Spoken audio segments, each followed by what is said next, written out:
Bonjour Thomas Legrand. Bonjour. Vous êtes l'une des voix les plus écoutées de France, éditorialiste à France Inter. Après avoir travaillé pour RTL, vous étiez notamment le 11 septembre à New York au moment des attentats. Vous diriez aujourd'hui c'est le 11 septembre français, ce que la France a connu. On a cette une de Charlie Hebdo tirée à 3 millions d'exemplaires. Demain, elle vous inspire quoi? Je la trouve très belle parce que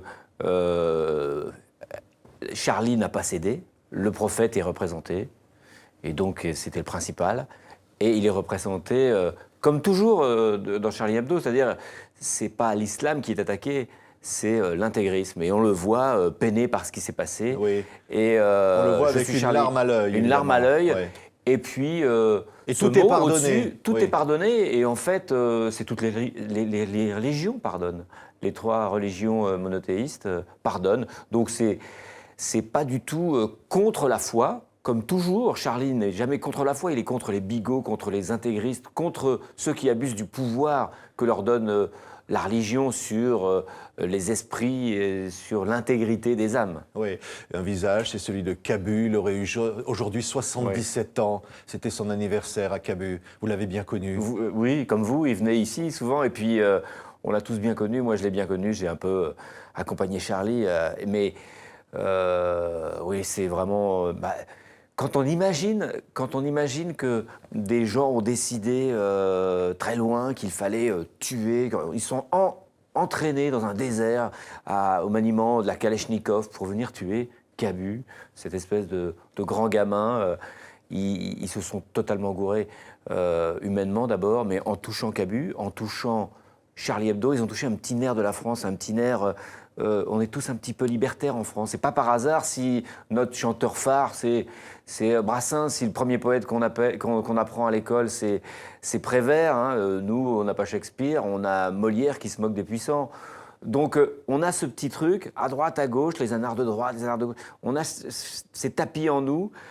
Et c'est compatible avec la République, puisque la République, c'est l'individualisme positif, c'est l'esprit critique, le libre arbitre. Oui. Ils ont touché un truc essentiel.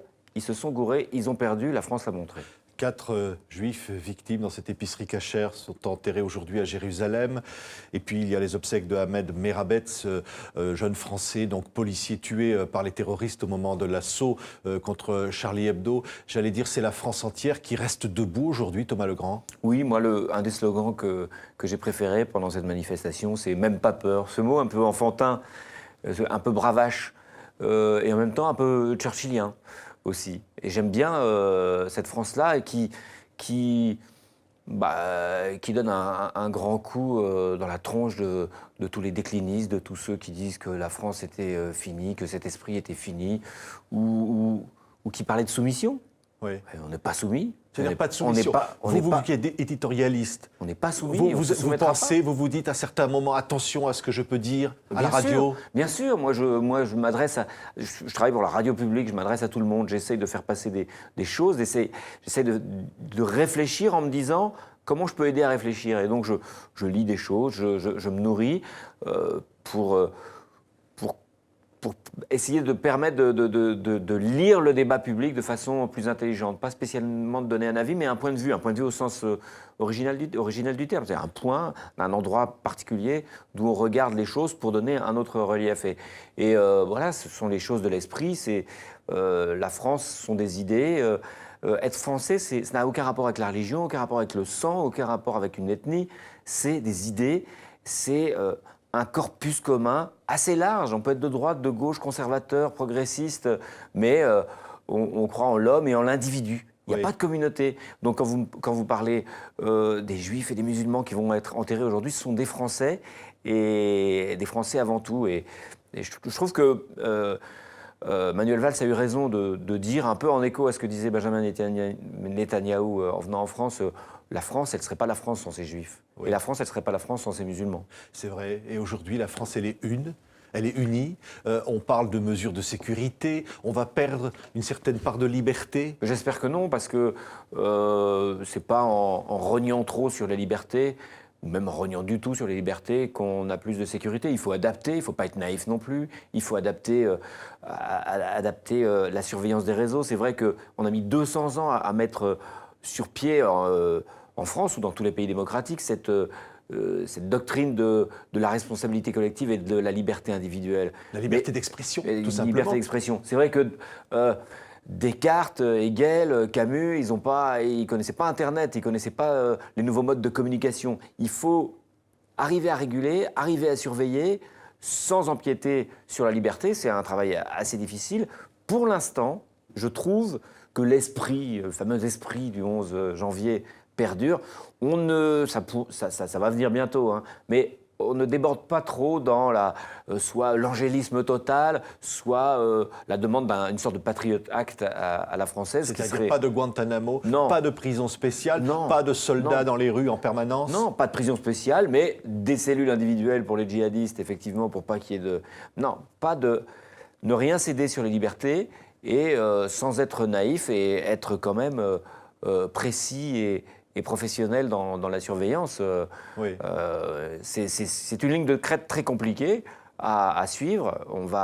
On a l'expérience des Américains, ce qu'il ne faut pas faire.